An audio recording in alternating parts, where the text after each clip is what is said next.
Yes.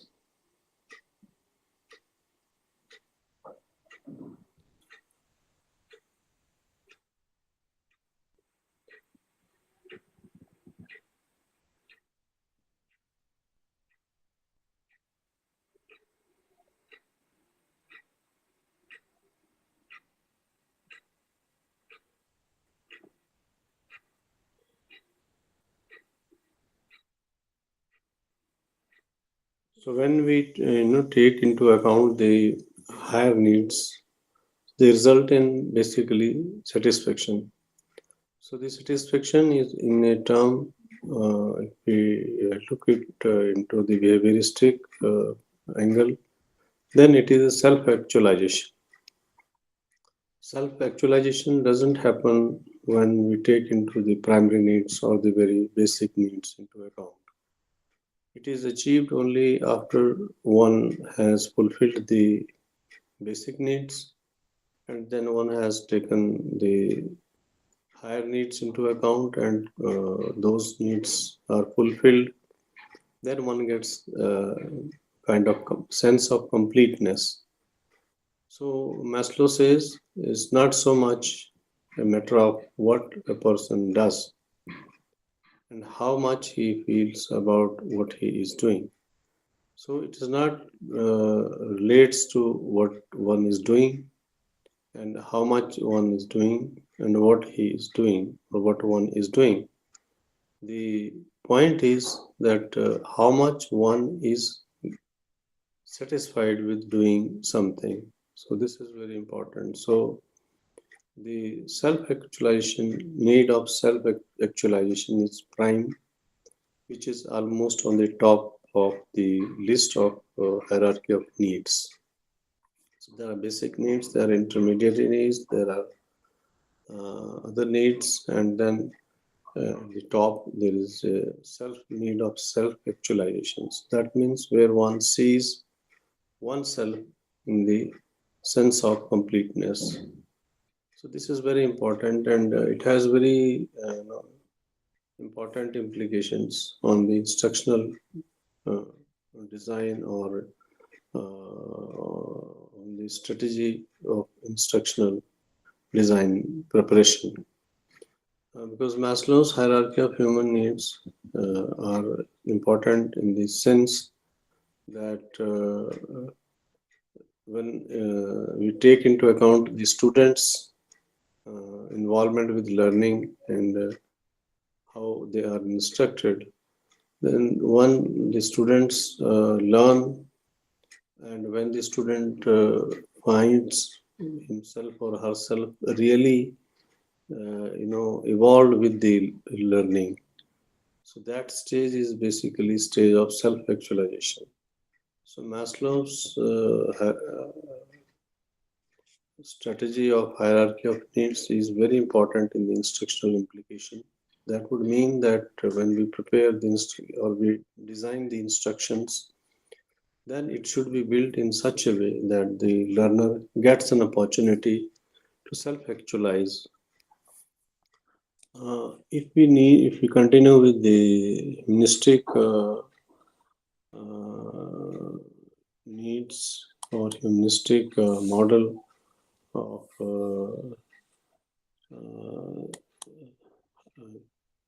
hierarchy of needs or the perspective of learning, then we will further see that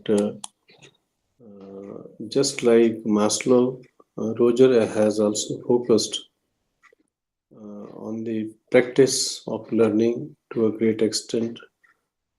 He is also psychologist and he advocated a sort of educational approval of a model which is a humanistic model, and this model according to Roger has a certain staged uh, wishes, aspirations, and one would like to go through these stages and eventually become learned or informed scholar or learner.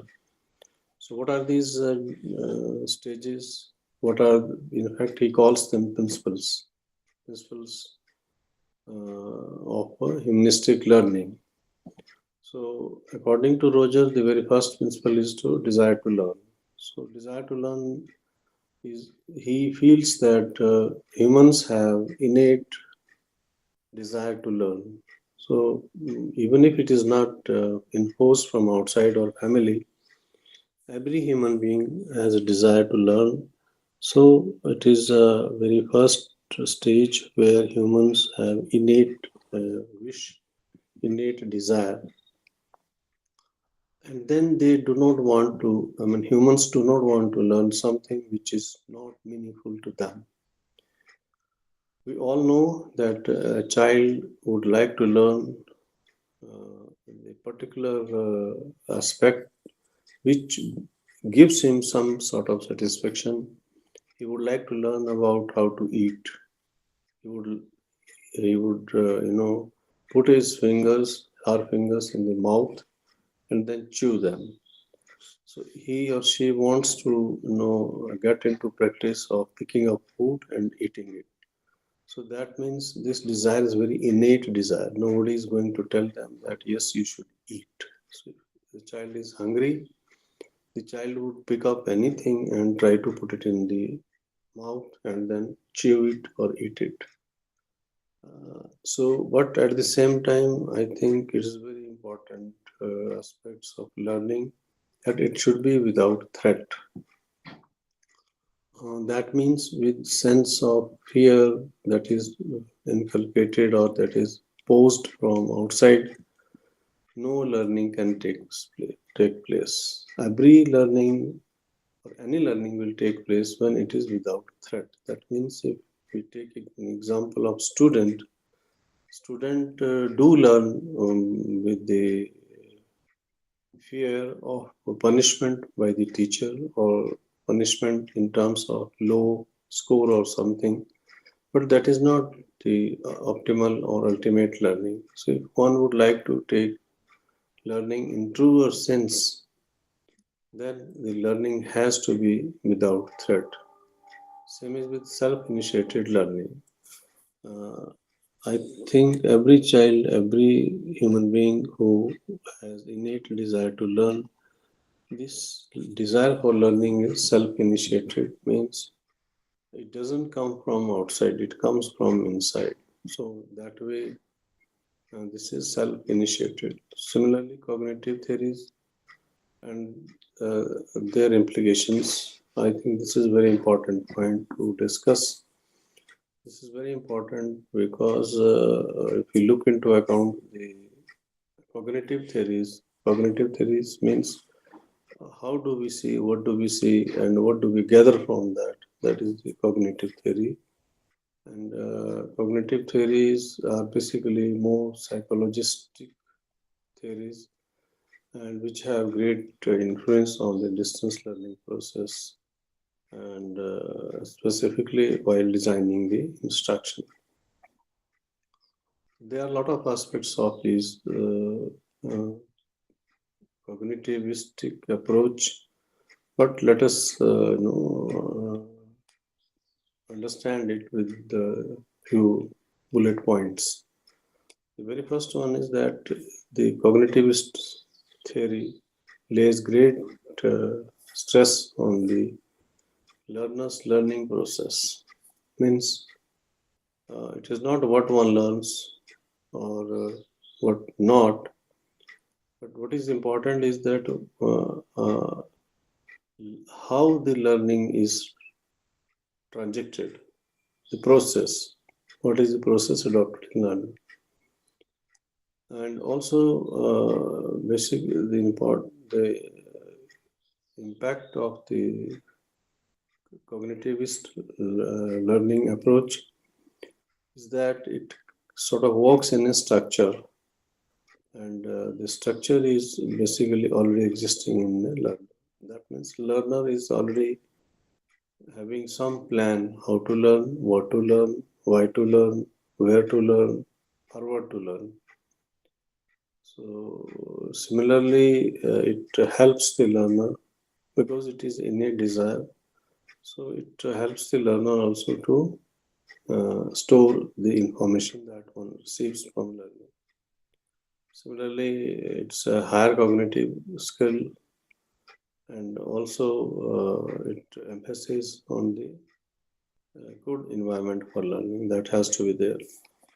So looking into these points into account, it appears that the learning, the cognitivist approach for learning is very important, and it makes more sense in terms of making learning a satisfactory process, and learner would ultimately, evolve and self-actualize. That means what innate desire was there for learning, that is fulfilled by the cognitivist approach of learning.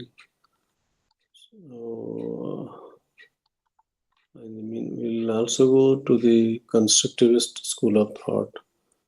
So, as we discussed yesterday, constructivist approach is not very complex. It is something that how a learner, looks to the piece of information or to the knowledge. Really, are you aware?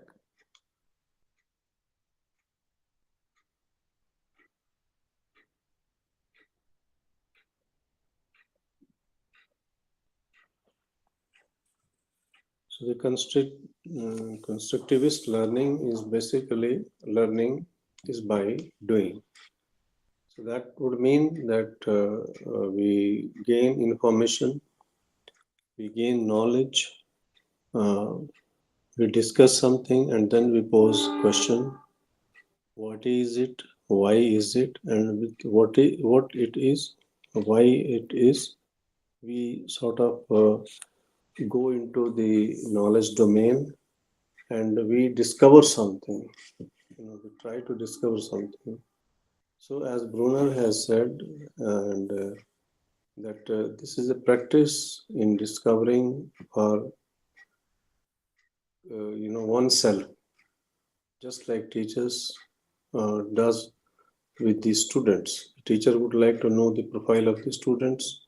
Then he has a basic idea as to what it is and how it is, why it is.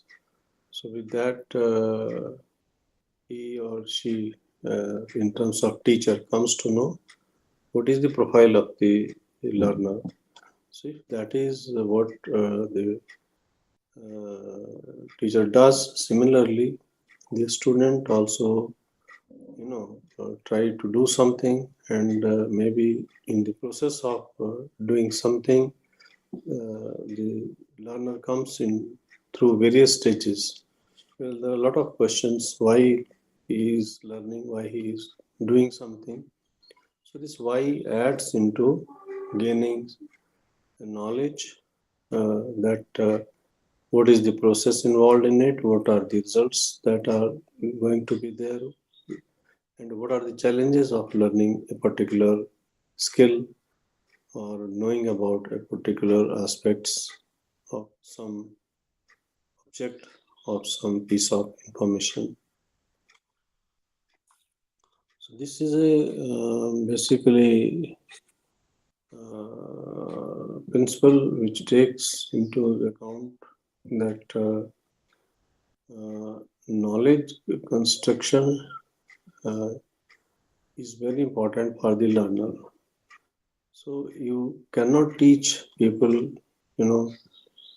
everything they want to know. There has to be a innate query from the learner, from the student, that why I should learn, what I should learn, how I should learn. So until and unless this query is there, the teaching cannot happen, because the teacher is not in a position to teach everything, to provide every instruction what exists in this world. No, that is not possible.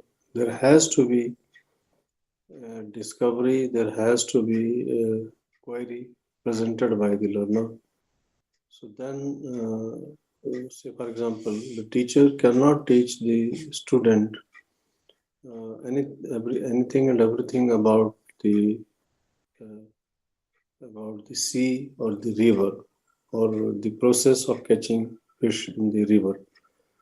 If the student or the learner ask a very particular question that what should be the criteria of information or criteria with the place where the fishes are there. So then the teacher can explain, yes, it is in the flowing water in the river or it is in a small pond.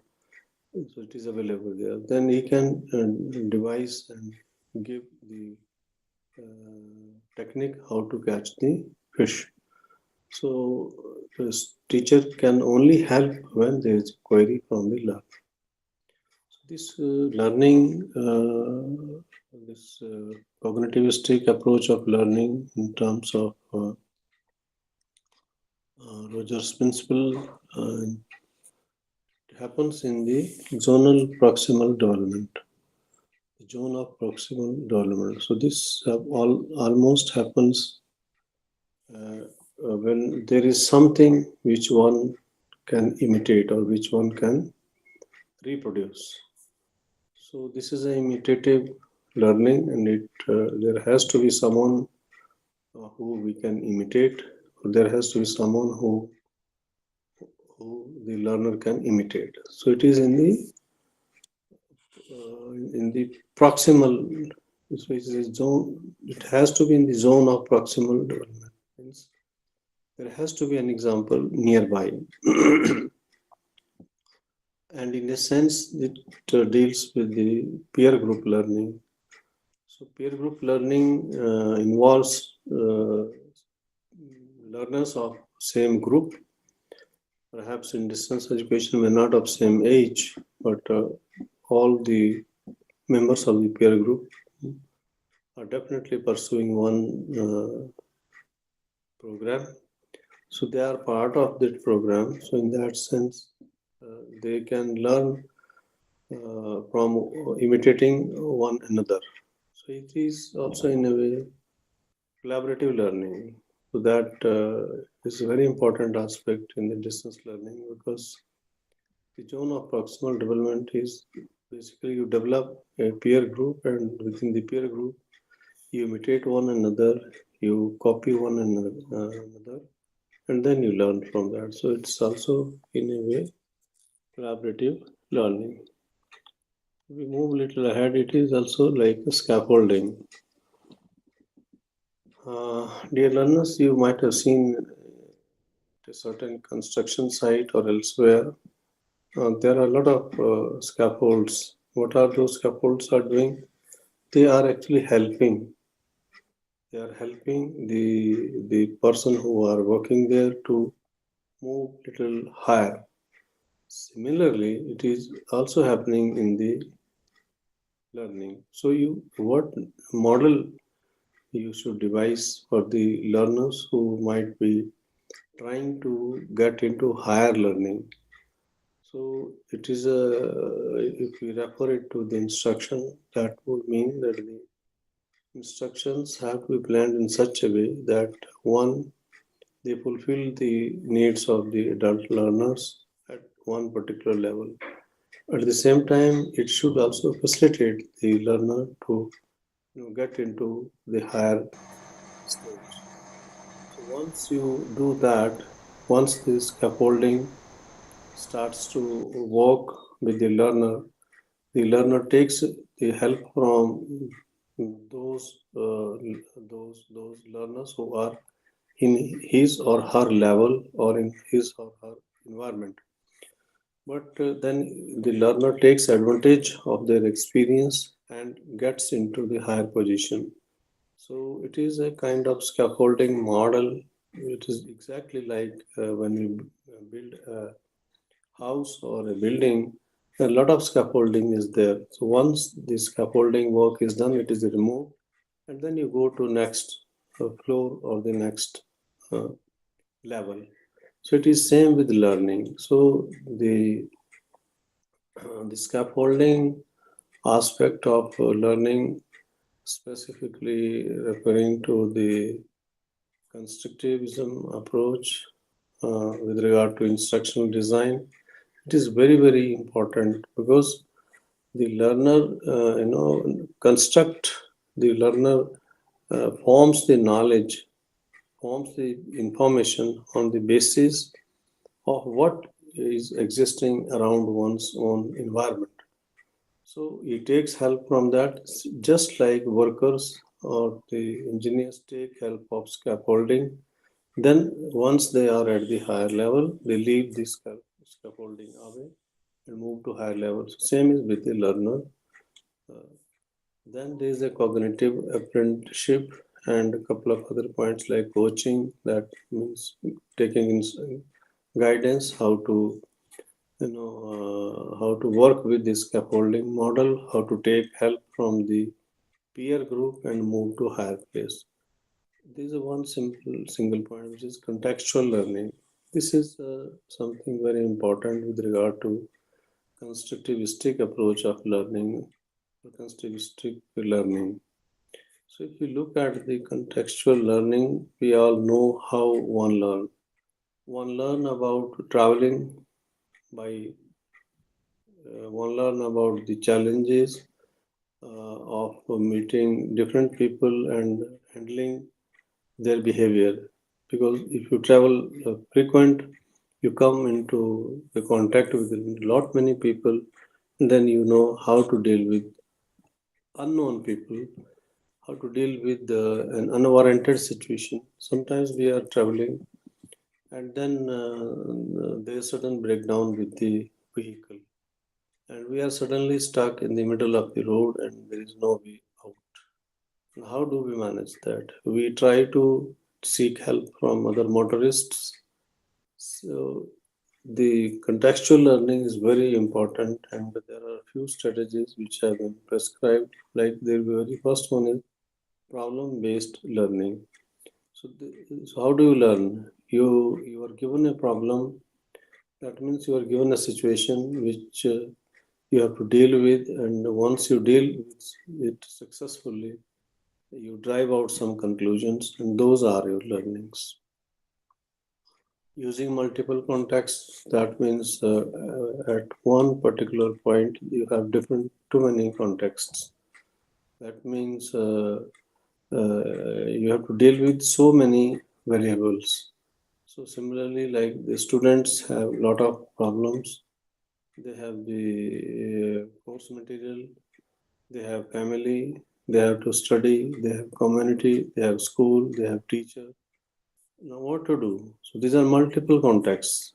The student is in school, the student is a part of neighborhood, is part of his family, is part of the school, is part of the community. So how to plan learning for the student. So there you have to see uh, if one is in the school, then he is separated physically from the society, from the family, from the community. So then he should focus on the school only. So this way, if one manages learning by isolating others, that is the using multiple contexts. So drawing up upon students' diversity. Students community is not homogeneous, it is heterogeneous. उसकी बहुत सारी अलग अलग पृष्ठभूमियाँ होती हैं, तो जब हम उन पृष्ठभूमियों को ध्यान में रखते हैं तो हम उनमें से जो अलग अलग पृष्ठभूमि है, जिसमें सोशल बैकग्राउंड है, जिसमें वैल्यूज़ हैं, जिसमें नॉर्म्स हैं, जिसमें प्रेस्क्रिप्शंस हैं, यानी उनको क्या करना चाहिए, क्या नहीं करना चाहिए, तो इन सब चीज़ों के जानने के बाद हम एक खास तरह की जानकारी, इंफॉर्मेशन ड्रॉ करते हैं. So when we draw these conclusions from the diversity of students, because different students have different backgrounds. So comparing those different backgrounds, we come to know what are the differences between one and the other background. So this difference is the knowledge. This difference is the cognitivistic learning. This is a methodology of learning, cognitivistic learning, with which we try to distinct or distinguish between this background, between that background, and there are certain differences, or there are certain uh, piece of knowledge that oh, why this particular community, why this particular background of the student is different from the other student. Maybe someone is from urban, someone is from rural setup, someone might be very rich, someone might not be that way very fluent. So what are the differences? Knowing these differences is basically making new knowledge, bringing to new knowledge to one's own domain. So self-regulated learning, it is also just like with the distance education student, what they do. They contextualize their experiences and allow for trial and error. Naturally, they will do something. If they are successful, they say, no, this I have devised a strategy which is working. If they fail, they can say, no, it is a trial and error. I will try next time. So one learn by the method of trial and error. So this comes from the self-regulated learning. Similarly, interdependent learning group. There are groups which depend on the other groups. So they interact. So there's a learning between the groups. Learning, it can also be said it's a learning communities. There are learning communities. There are so many communities. So one community will learn from other community. So then we can say it is the learning community because it learns from the experiences of the other community. Then authentic assessment means we should make when we contextualize learning with the intention of assessing someone, but what to assess? That means authentic assessment. It should be concrete. It should be factual. It should be assessment which must be based on certain parameters and principles. So that way it is. So this constructivistic approach or the theory of learning is very important because it allows means learner to self herself and make groups and learn in the peer groups. So, Krishna, are you there?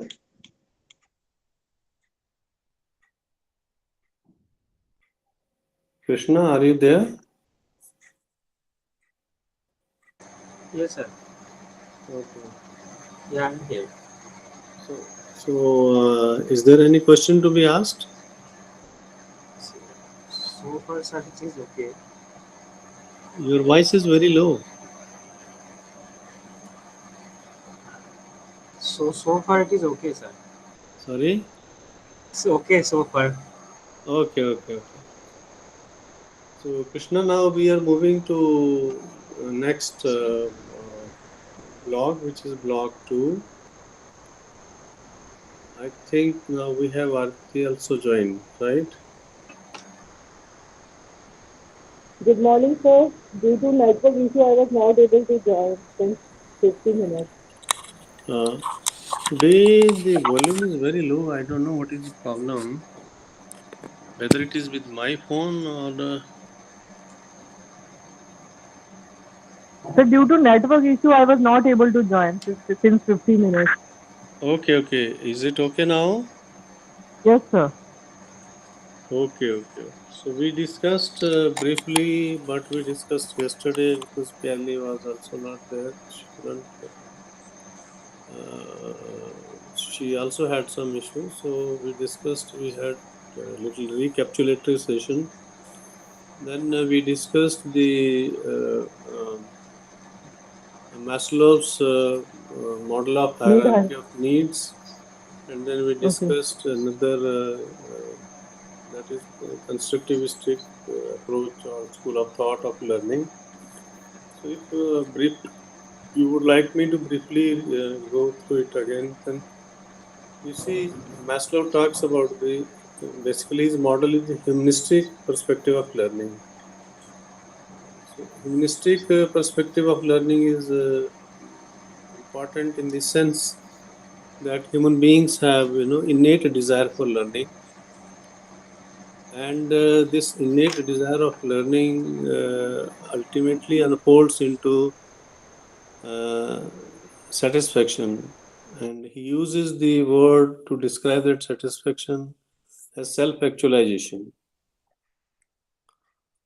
And the implication of the implication of the humanistic approach or the humanistic perspective of learning is that it allows the students, to express their willingness to learn and eventually to excel, to excel in the learning, because the self learning, the self actualization stage of self actualization is realized only when the student does uh, good in the studies, in receiving the instructions, and thereby ending up in good learning. So Maslow's views are quite important, and as we will see, Roger also built his concept of hierarchy of needs on the Maslow's model, and he gives certain principles of learning. So we can find out those 4 or 5 principles of learning, and ultimately he what he says that there's a innate desire of learning in in the learner's mind, and he tries to learn gradually, and ultimately he fulfills his desire of learning and feels satisfied. So the self actualization is a stage where one that the learning is in a way come to an end, and secondly he relates the learning to his environment. So this is I will briefly take 4 or 5 points again into. So humanistic learning, Maslow's view, as I mentioned, it is the hierarchy of needs. It is what he says that every human has some basic needs, some higher needs. Basic needs are like food, water, sleep, etc.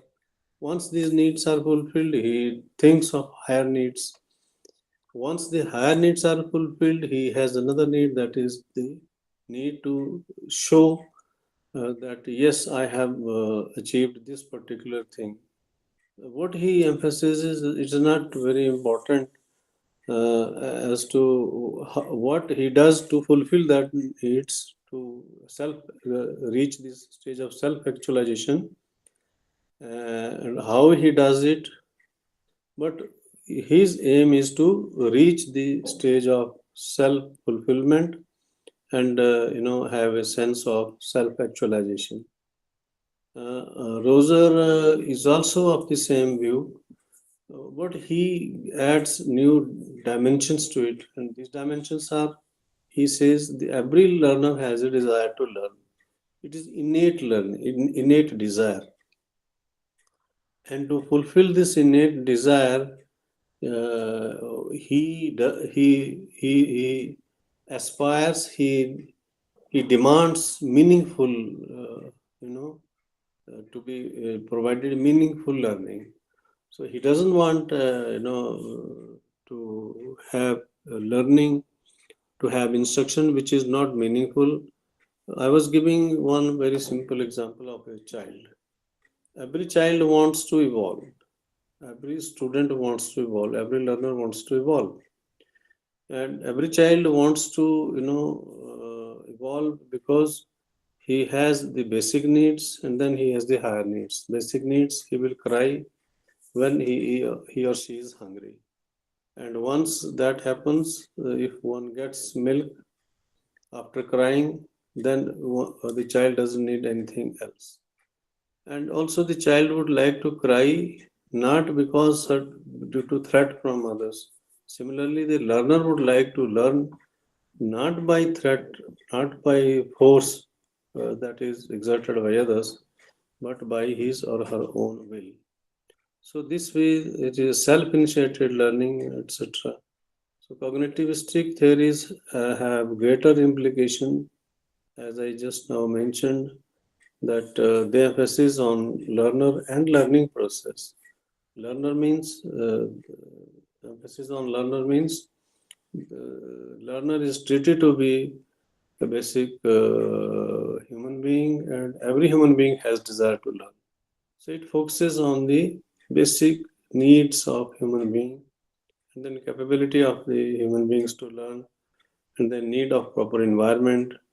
Then need of proper environment means one should not be studying under threat, or that means one has to have an environment which is free of threat, whereby one receives instruction and evolves with that instruction.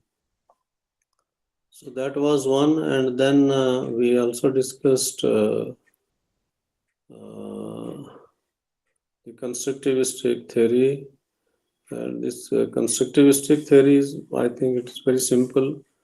We try to learn from our environment. We construct our knowledge. What is knowledge? We construct our knowledge. We learn it from the environment, but ultimately we decide what is knowledge, because every piece of information is not a knowledge for everyone. I hope you agree with that. Every piece of information, not a piece of knowledge to everyone. So, what is why is it so? It is so because every human being thinks differently, takes different viewpoint. So, this forming a viewpoint is the construction of knowledge and constructivistic approach of forming the knowledge. So we discussed a couple of models which are discovery learning, that is learning by doing.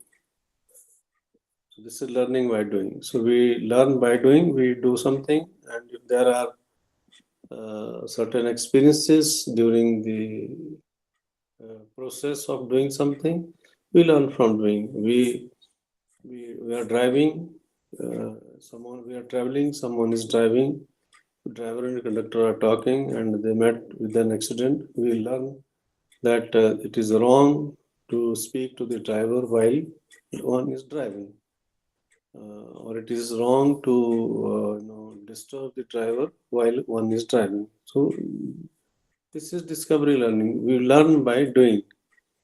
Then zone of proximal development. So this we always try to develop ourselves with the proximal knowledge or proximity, what we have in our environment, which is most near to me.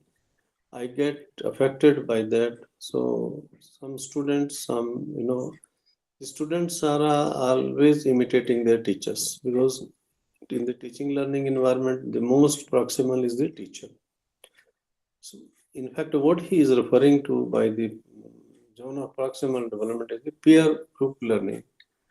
I think all of you know what is peer group. Peer group is the same people of group who are learning the same, or the group is pursuing the same program or pursuing the same learning.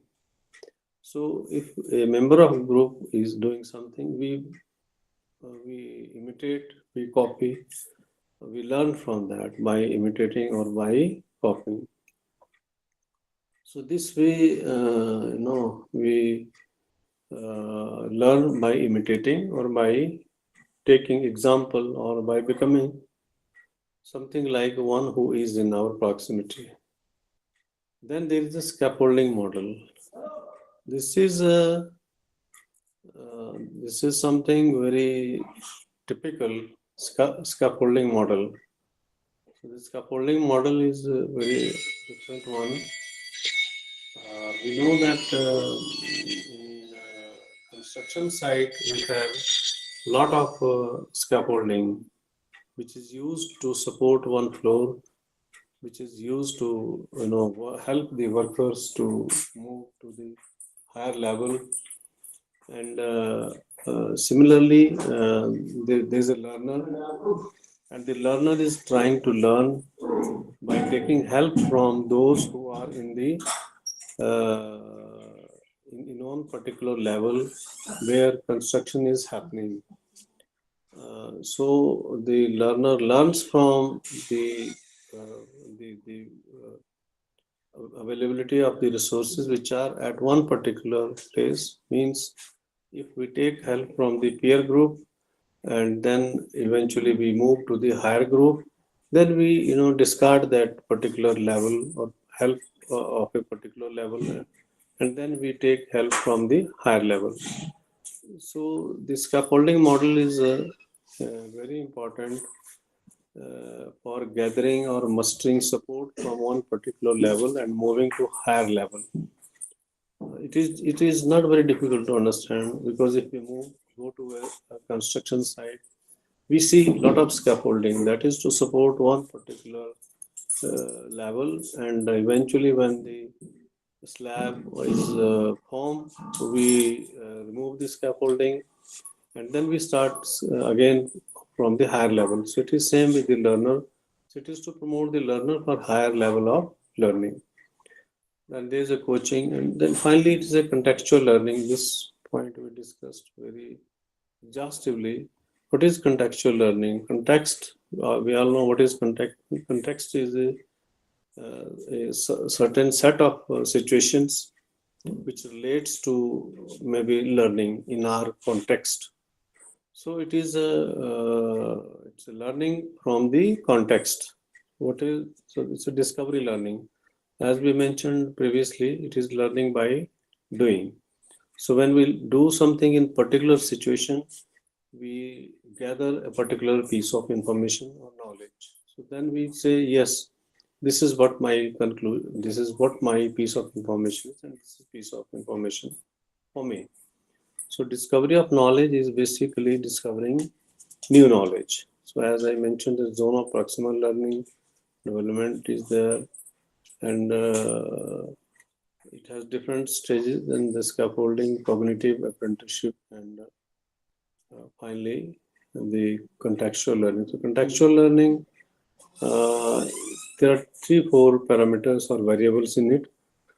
Problem solving learning, problem based learning. We learn by solving certain problems. We are given, say, for example, driving through a very congested road. If we are provided a situation that we have to drive through a very congested or very thick traffic, then one is required to, use the best tactics or the knowledge of driving. So then one comes to a conclusion that what he or she had previously learned or skill over there, they were not of much use. So they have to, apply those skills in a very typical context. So when you drive through a very thick traffic, you put all your skills into practice. So, and then you actually end up gaining new skills. Maybe you know how to negotiate. You know how to negotiate the school children when they are passing the roads, which is very difficult from the situation where adults are passing, because they will wait for traffic signal to be safe and then only pass. But students will jump on the road. How to manage your driving when the students are jumping on the road without any pre-warning. So similarly, there are multiple contexts. This is a drawing upon the students' diversity. This is very important. This is important in the sense that you learn by differentiating between the students. You learn by differentiating between the students, their background. So if you know someone from who rural background has certain type of information or knowledge, that knowledge may not be with the person who has an urbanite background. Same is with the background of the urbanite student. He might be having certain more information about certain areas, which is not there with the student who is coming from rural background. So all this is there to build knowledge. So it is interdependent learning groups. There are groups which are learning from other groups. So one group will one group will work in a particular aspect of a problem. Another group will work on a different aspect. Eventually, both will collaborate and bring out a interdependent model of learning. So this was a recapitulation. I think we had a couple of sessions of recapitulation. I will move to block 2 and then we will discuss block 2. So block 2 is basically just a moment. I'm opening the notes part. Block 2 is the instructional design, theories and models. So instructional design, we will discuss what is instructional design, and we will, in this block, we will discuss 3-4 important things. First of all, we will take an overview of the instructional design. What is the instructional design? Then why it is needed? What are the advantages of the instructional design? This is Unit 5, and Unit 6 is the component display theory, CDT. CDT is not a very complex concept. In preparing the instructional design, there are a lot of issues to be considered. So those are different components. Student is there, then infrastructure is there, then learning outcomes are there, then resources are there, and so forth. So there is a instructional design has a relationship with the elaboration theory. How do we expand it? And then there is a cognitive load theory, CLT, and cognitive flexibility theory. This is not very complex because if you look at the title itself, it looks little as if it is a very technical aspect, but it is not so. Cognitive load theory means how much we can provide, how much we can expect from the learner. So while preparing the instructional design, we should be able to decide how much we should expect from the learner. And in the process of learning, process of cognitivistic learning perspective, how much flexibility we can give to the learner.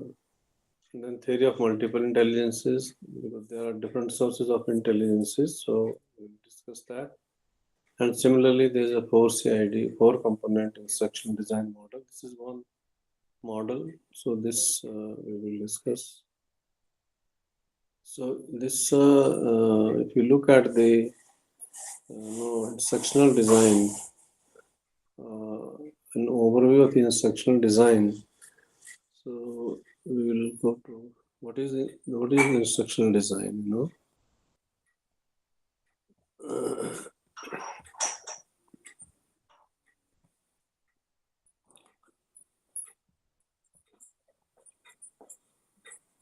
The concept of instructional design is this is a deliberate arrangement of learning conditions to promote the attainment of some intended goal.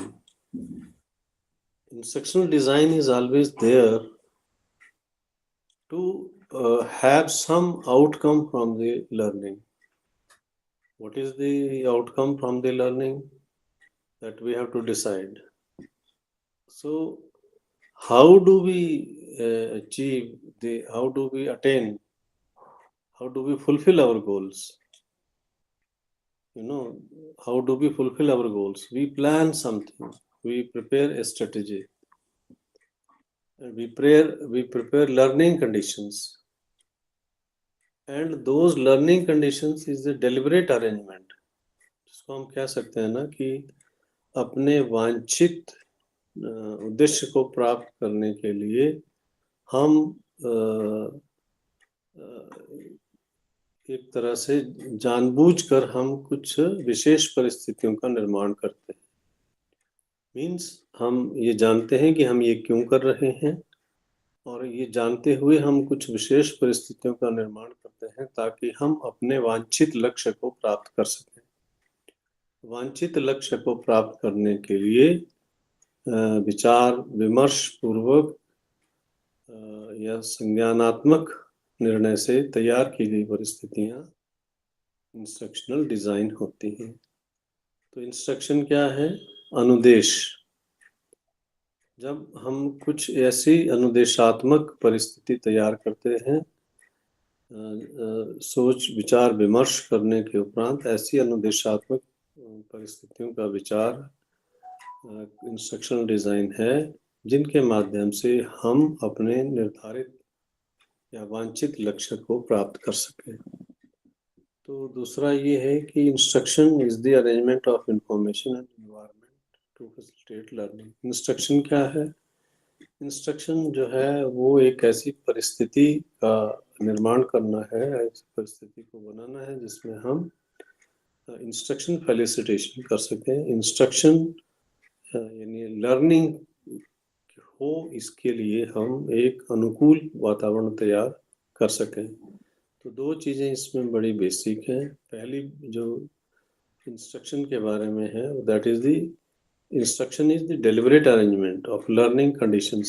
We make certain conditions with our conscious decision so that we achieve our intended goal. There are certain goals which we fix, and to attain those fixed goals, we create certain situations. And secondly, instruction is an arrangement of information and environment. Means same thing. Because in instruction we give the information, so it is a arrangement of information in such a way and in making of environment in that facilitate learning. So I think the concept of instruction is very clear. It is not very complex. Instruction is the conscious arrangement of conditions for attainment of our intended goal, and it is the arrangement of certain information and conditions in such a way that they facilitate learning. So primarily instruction design is to facilitate learning. This is what I mean to say.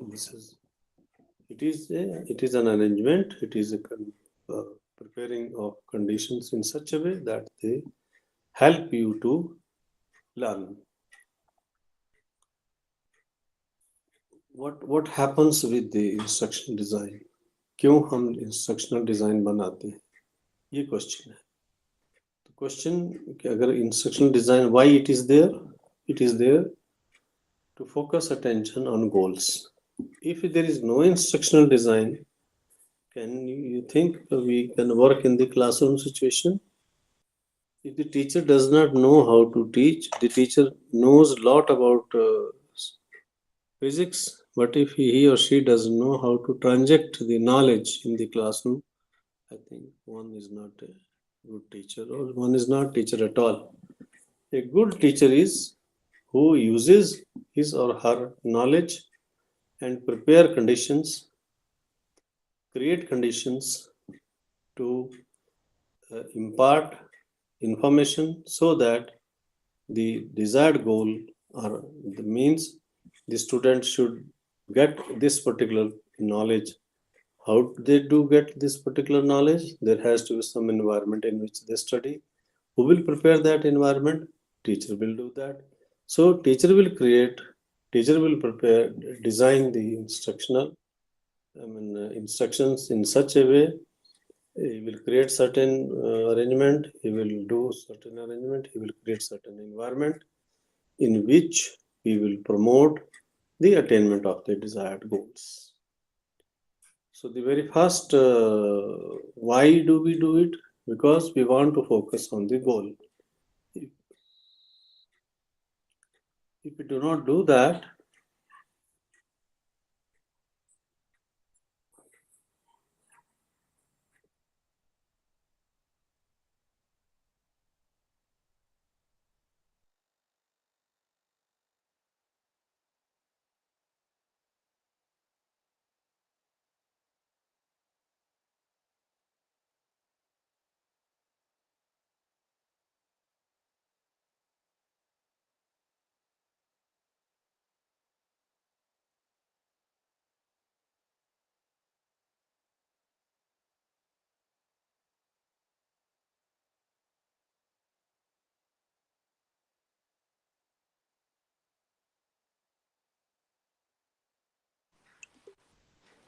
sorry, I had a call and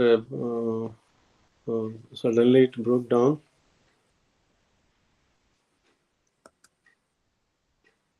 Are you able to get my audio?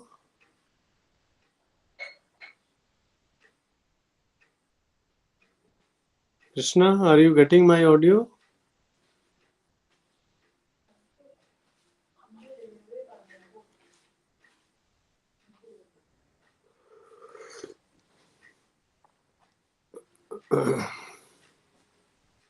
Okay, thank you, thank you, thank you, RC Chandigarh.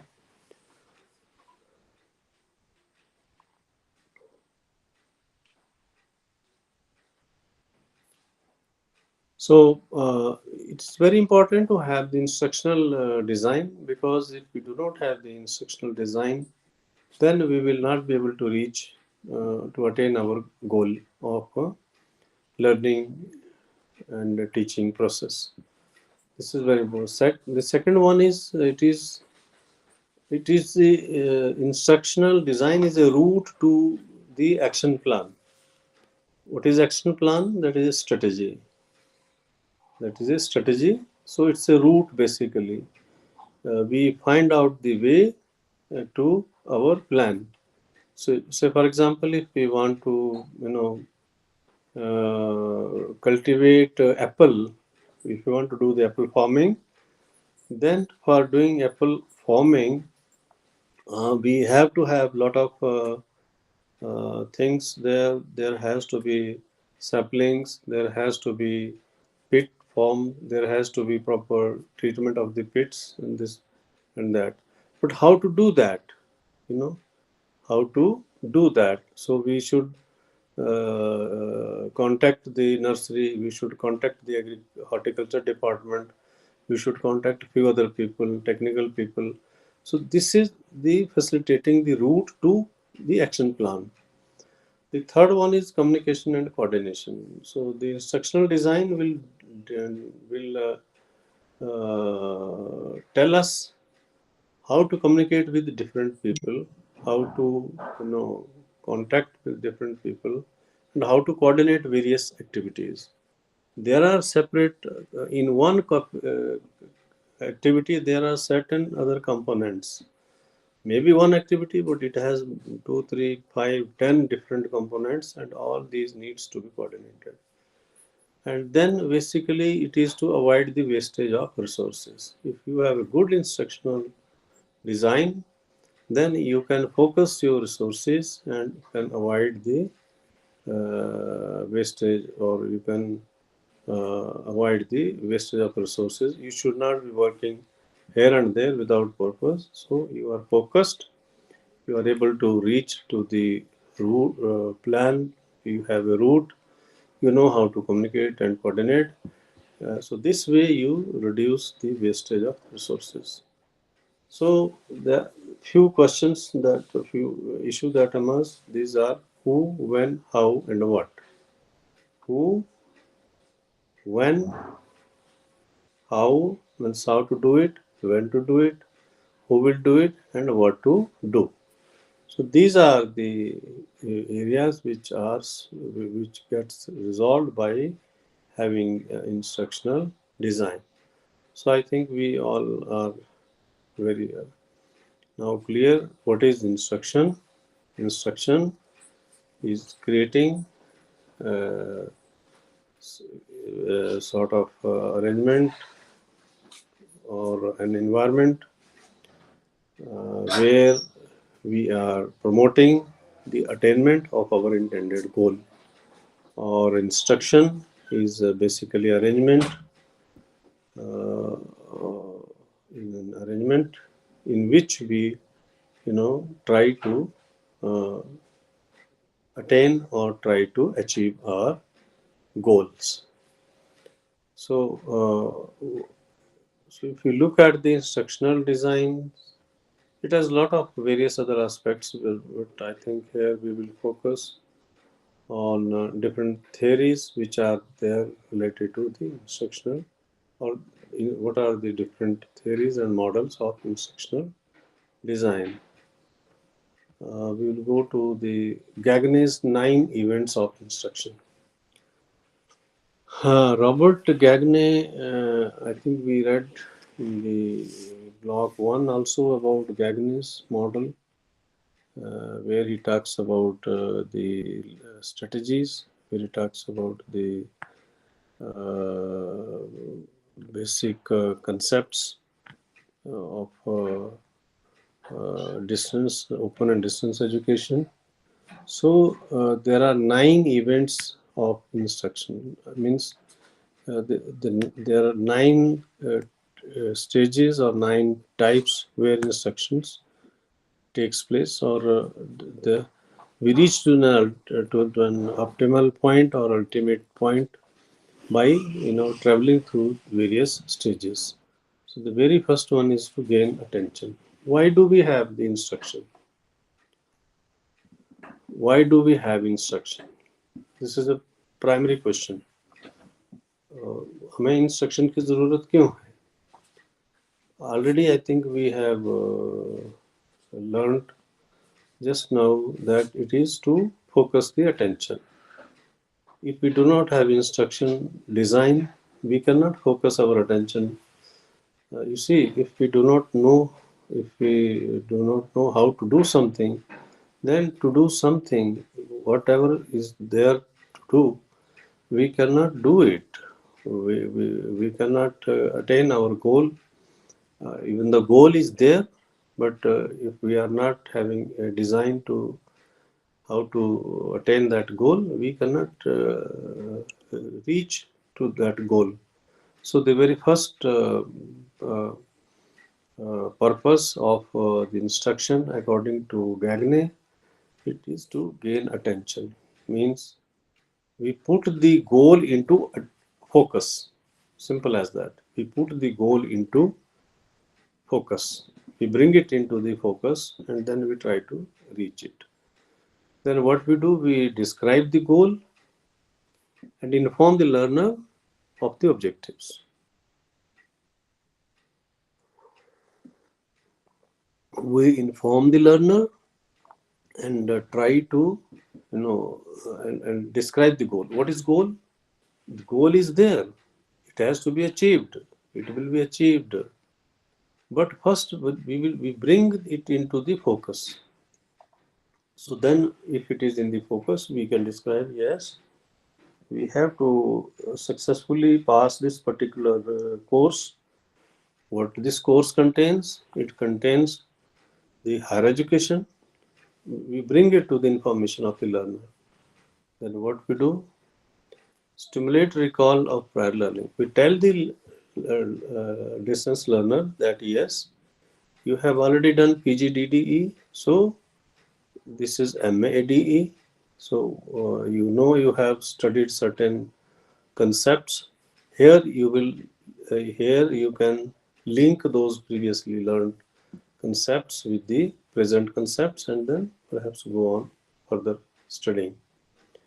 Then we tell the learner that here this is the new study material for this particular stage. You read it. Similarly, provide guidance for learning. We tell how to study how to operate the study material. Simply we elicit performance. What is eliciting performance? It is the teacher what the teacher will do? Teacher will ask the questions. You know, he will ask the learner certain questions, and this question which have answers in the material which is presented now. So what will happen? The learner will be promoted to learn from the new material which is supplied. Then assess, provide reinforcement. It is already we have studied in the block 1, like B.F. Skinner's model, whereby there is a reinforcement, there is a result, there is some sort of reward, there is some sort of encouragement. So then we provide encouragement to the learner, and we appreciate what learner does, that yes, you are doing very well, and you can move and assess performance. We assess, we provide tutor comments in a way, we provide feedback that yes, you are doing good, you are not doing good, and so forth. So enhancing the retention and transfer. This is the last one. What is retention and transfer? We ask the learner certain questions that on the basis of study she does by learning the new study material, and then we if it is a complete, if it is not complete, we provide extra information that you also include this particular information, and then we discuss it. By discussing this, the piece of information is retained in the mind of the learner. So this is instructional design, cannot assume all the learners will be able to transfer learning.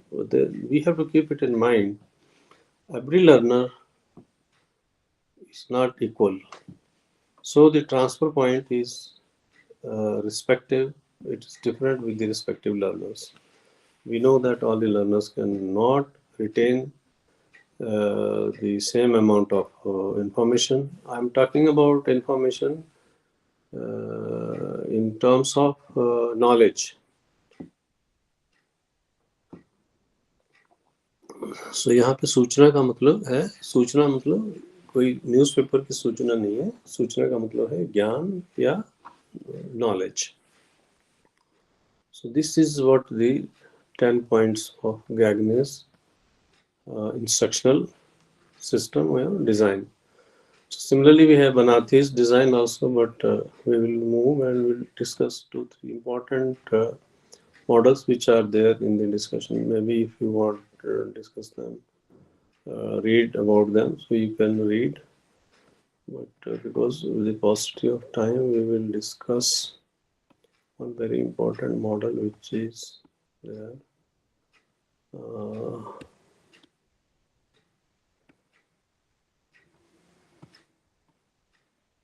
This is Azure model. So the model of instructional design is represented by the acronym Azure, which stands for Analyze, State, Select, Utilize, Require, Evaluate. This model is basically amalgamated model of various concepts. So Azure is an acronym. I think you know the word, what acronym means. It's a word which has different letters representing different concept. Acronym is a set of word, is a set of letters, or acronym is a word made of set of letters, and each letter represent different concept. So Azure means ASSURE. This is analyze the learners. So this is basically in this particular Azure model of instructional design. We keep in mind while prepare the instructional design, by we analyze the learners. What are their backgrounds? What are their differences? As we discussed previously, we differentiate and learn about the differences between the backgrounds A and B, B and C, on the basis of various parameters like rural, urban, sex difference, knowledge, information, education, social status, and so forth. So then we say there are the all the learners will not have the homogeneous background, homogeneous educational background, homogeneous economical background. It will be heterogeneous, it will be different. So differences will give us information that we should plan in such a way that our instructional design caters to the need of all the learners. So the second one is state objectives. So we have to very clearly, because we are talking about attaining a goal in the instruction. So if we are talking about attaining a goal, we should be able to very clearly define what are the goals, why, what are the objectives, what are our objectives. Goals and objectives are different. The goals are there, which are fixed. Objectives are there in the what we would like to you know achieve after studying this particular unit or doing this particular activity. Aims are much higher, goals are much higher, objectives are those which are achievable. Aims may be very ambitious. You do try to reach the, I mean, to attain the goals, but there's a longer journey. Uh, Objectives are those which can be immediately achieved. Select a method, media, and material. How to reach those, how to achieve the objectives. What is methodology? What is the media? That means what is the route? And then we know about the material.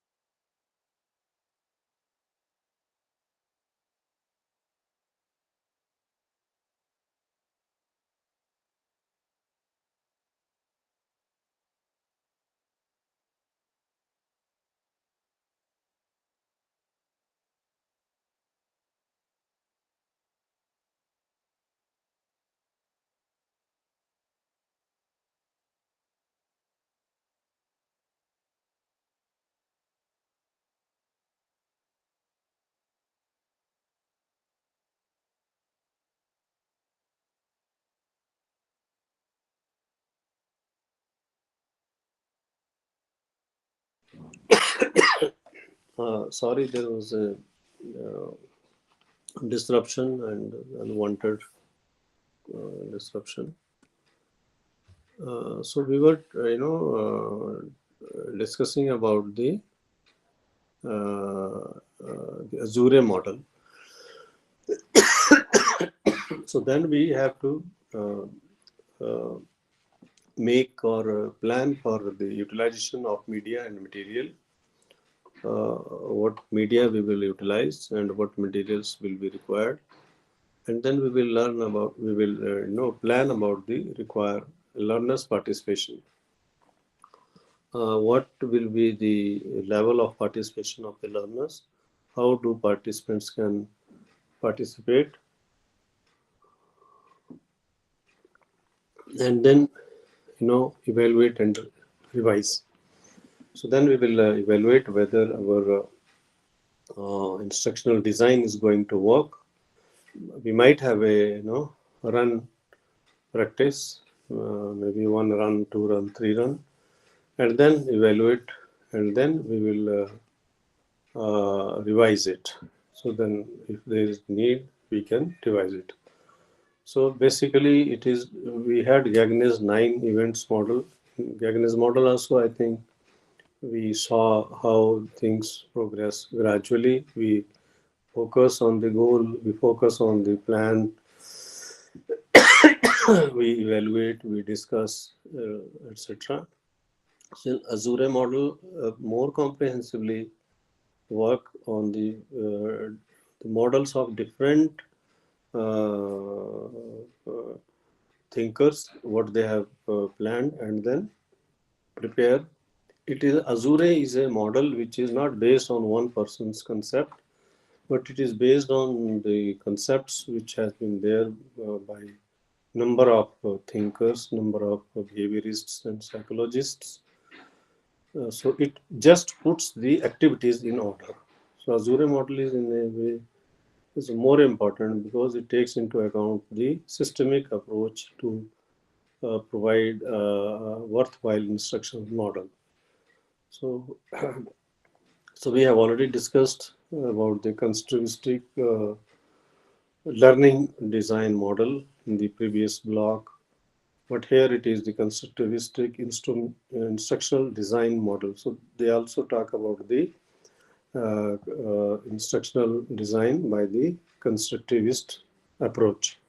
So we have seen there authentic concepts, authentic activities, multiple roles and prescriptions, collaborative and construction of knowledge, reflections, articulation, coaching. And so we have already studied in the constructivistic learning model. So it is same with the instructional model.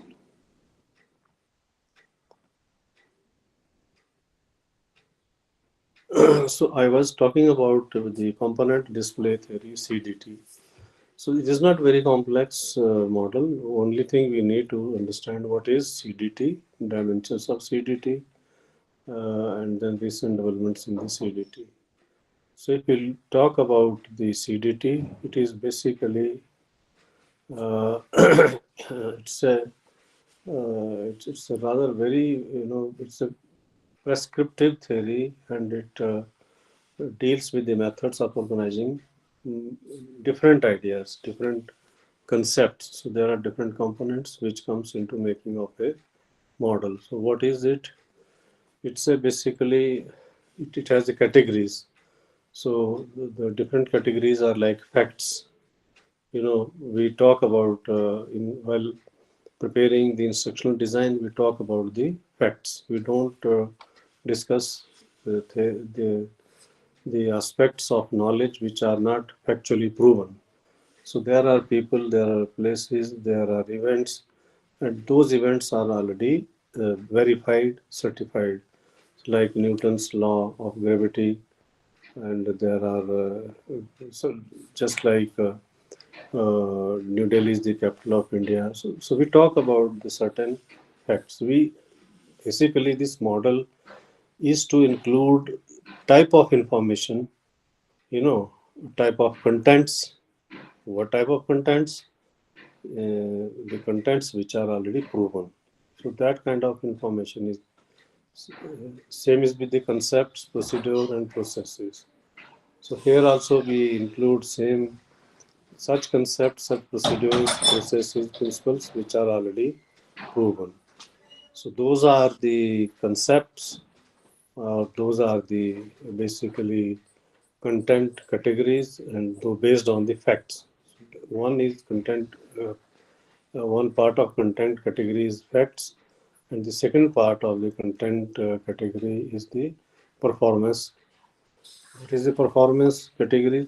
Performance is like if one is given certain exercise, certain set of rules to memorize, one would remember it, and then one is expected to reproduce it or recognize from the various piece of information that he or she is previously stated, and then one has to present it in the current situation. Then use and find. So these are the part. Same is with presentational form. So maybe I think we can skip this particular aspect. So what are the strategies for the CDT uh, instructional strategies? So if we look at the CDT instructional strategies, it is basically to present, demonstrate, recall, and apply. So the comprehensive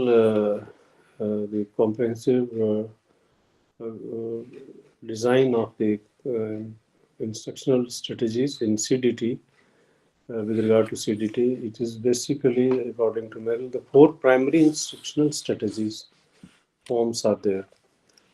Why we have the CDT model in the instructional plan as a strategy is to uh, learn the strategy of presentation, how to present the contents, how to demonstrate the present, how to recall, how to apply. That means how to do, how to work on the on the on the on the contents. So working on the contents is a big strategy. So this is there. So I think the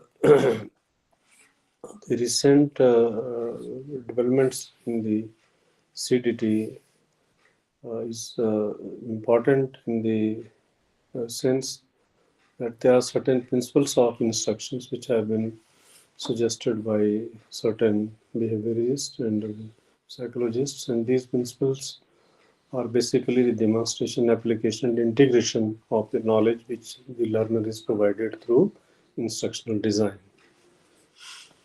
So I think we will have a small break now for maybe 4 or 5 minutes, and then we come back. So learners, we will have a small break, 2 3 minutes, and then we'll come and discuss another issue, which is the we have already discussed the components in display theories. What is it? Small dimensions issue. What are the various instructional strategies and the recent developments? We will talk about the elaboration theory, and then we will also discuss the cognitive load theory and cognitive flexibility theory. The theory of multiple intelligence perhaps we will discuss tomorrow because we don't have much time left with us. So we will go to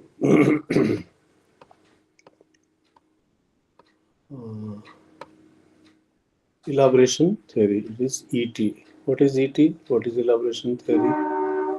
So elaboration theory is basically there are different components in which the elaboration theory works, and this elaboration theory is basically it's a it's an extension of component display theory (CDT), and it is a extension in the sense that while EDT discusses the CDT discusses the macro level strategies, and the elaboration theory will discuss the micro level elements that are there in selecting the uh, proper strategy for presenting the contents. So if we know the micro level aspects, how do they deal with the method of teaching with regard to one single idea? The macro level deals with the methods of several ideas. So the elaboration theory will deal with the micro level methods of teaching an idea, a single idea. I mean, that will talk about one single idea in detail. So while CDT talks about the various number of ideas to be built in the instructional design at one particular situation, but in elaboration theory, we will see how one idea is discussed more subtly, more deeply. Thereby, it will be a micro level study of one single idea as compared to macro level study which deals with the multiple ideas or number of ideas at one particular situation. So we will discuss why or how the organization strategies at the macro level works, how the strategies at macro levels are actually helping the instructional design to select an idea, piece of information, how to sequence it, how to synthesize, and how to summarize. the contents or the subject matter of a particular concept or a particular course in our regard. So, which are the various components of the elaboration theory? So, the various components of elaboration theory are basically analyzers of the content and the conditions which support the instructional system. And the very first idea of the elaboration theory with regard to components or the CDT is the elaboration of sequence. How do we sequence? How do we sequent our information? How do we put in some kind of order? Because we know that we present our contents in certain order. What is that order? What is the strategy in presenting our contents? We try to put the contents in some sequence, in some order, so that there is a simple concept or there is a complex concept. We have to decide what type of contents should be there in the beginning, how it should progress, and where it should end. So we have a kind of sequence. We know what is the level of the students, how our learners would like to learn, what are their backgrounds. So keeping all these things in the mind, we plan the sequencing, we sequent the contents. So sometimes it is very complex, simple to complex.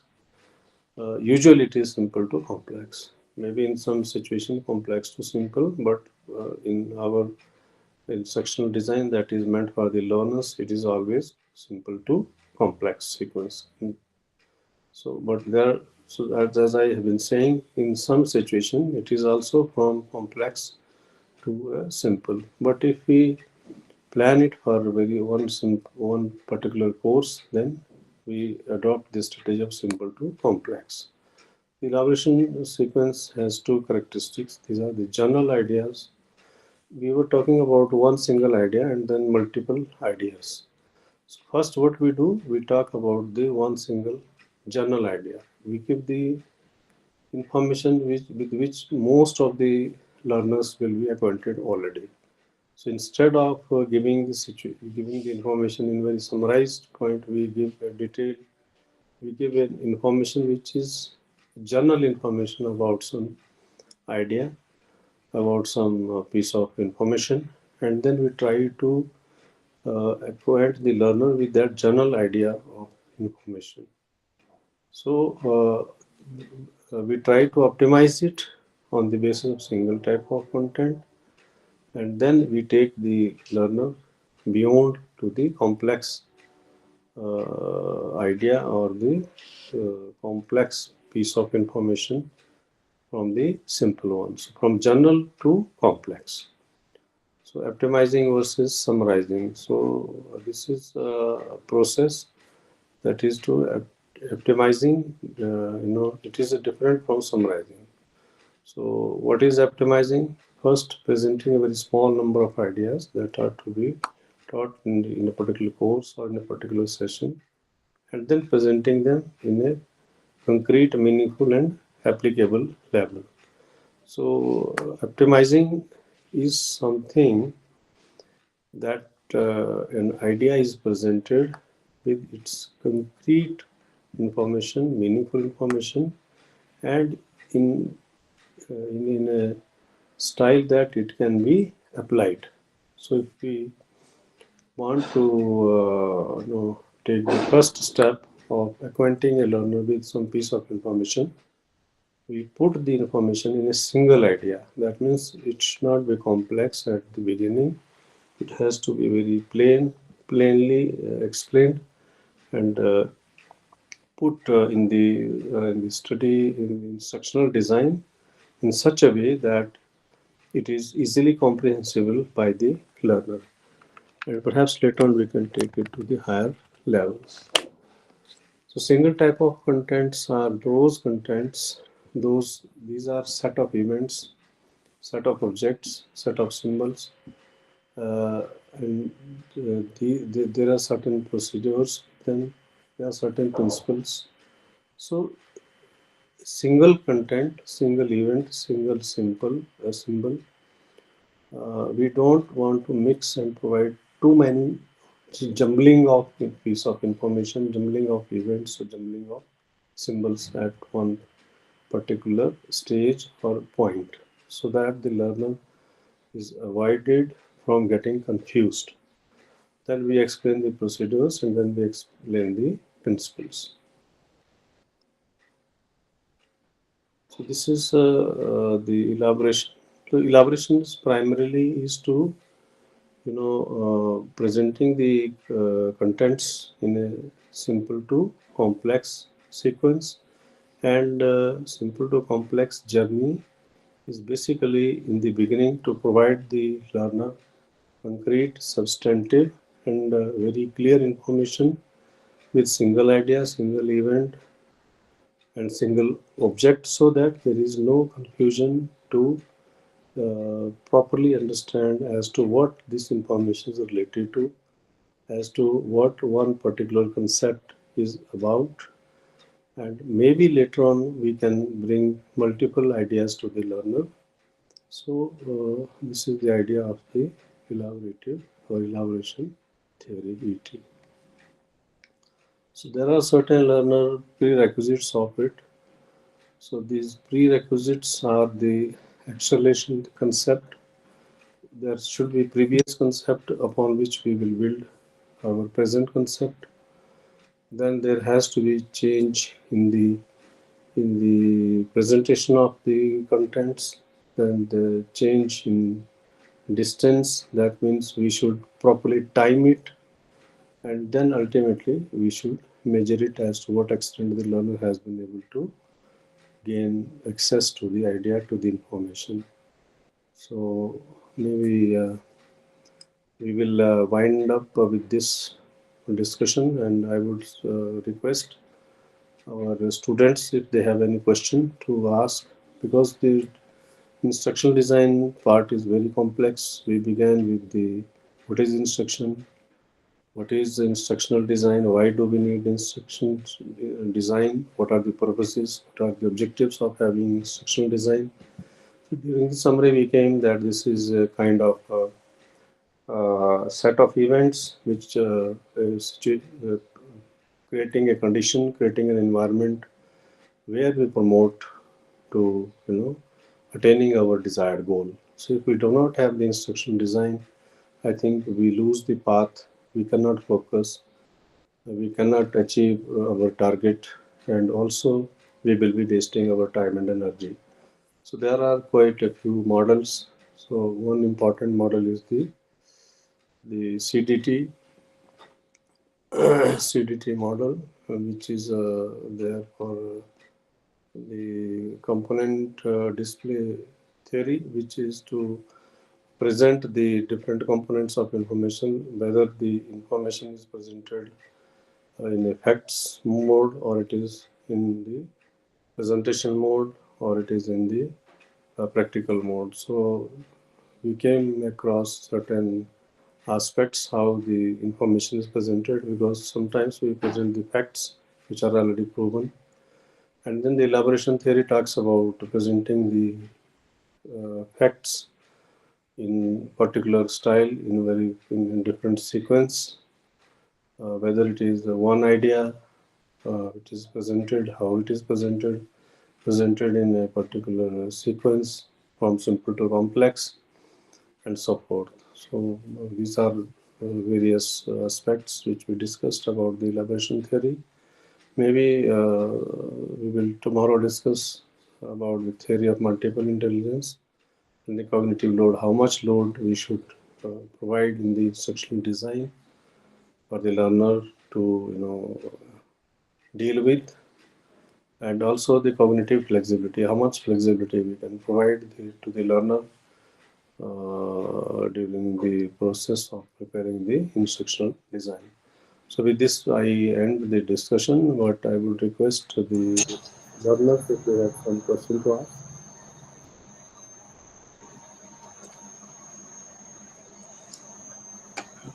Sir, what is a CDT model? What is CDT model. CDT model? We just now discussed. It is the component display theory. There are Mainly, con- components. yeah, content to display. No? There are various components of the contents to display. So Hmm. whether we would like to present the contents in with the facts, Okay. you see, sometimes what we do, we present the contents in a very disparate manner. That Hmm. doesn't work with the learners. Yes. So there has to be a systematic presentation of the contents. Okay. So as we discussed in the elaboration theory, which is also second part of the CDT model, in CDT we present the facts first. Hmm. And what types of facts? Which are facts which are already proven, which are already known, which are already there in the public circulation and so forth. So we try to present the facts in a componential order. And sometimes we present the components in a strategy which is simple to complex. So, Hmm. because from simple to complex sequencing of the contents, because these are the components basically, different components of information. So, if we do from simple to complex, we provide very concrete, very substantive kind of background upon which the learner can, discuss and can be provided concrete background. But what happens if we talk about the complex in the beginning itself, then the learner will be lost. So we will not be able to measure the level of attainment or achievement. So the CDT theory is basically to plan the contents in some strategic manner, maybe if I add the word logical manner, in which the learner would be at ease to follow them. And also, if we provide the contents in complex manner at the very beginning, then the learner will not be able to deal with the multiple ideas. So because if we deal with the one single idea in the beginning, then we can go to the micro level discussion uh, of an idea. But if we have the multiplicity of ideas, then we can only discuss them cursorily, which is the macro level discussion. This is a plan basically of the CDT. Yes, I understood. It is a plan of contents primarily because there are components. Components refer to the contents or the pieces of information. So what happens once you have presented the contents? You can demonstrate how do they work. You can recall them, and you can, very importantly, you can put them to action. So that means you can apply them. So one aspect is we put into discussion is because we took the categories. So first we took the facts. Second one was the performance categories. So performance, the fact is simply presenting the facts, simply stating the facts. Principles, processes, procedure. This process, these are the contents. This is the process. These are the principles. These are the basic concepts. But when those are presented to the learner is supposed to go through them, and then learner is supposed to present them in a sequence. What is sequence? Remember, use, and find. So it's the basically seemingly little complex, but if you put it in a behavioral term in a classroom situation, I think we can relate it very easily to class.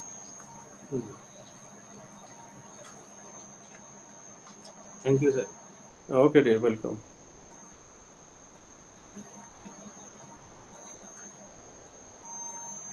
So anyone else has a query?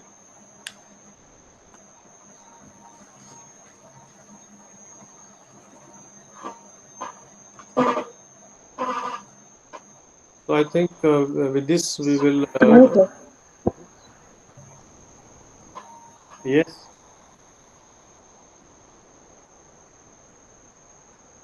Krishna, are you saying something? No, sir, it's okay. Okay, okay. Then, So all okay for today. Yeah. okay. Thank you, dear. Okay, okay, sir. Bye. Thank you. Bye, and have a good day. Thank you so much, sir. Thank you. We'll see you tomorrow.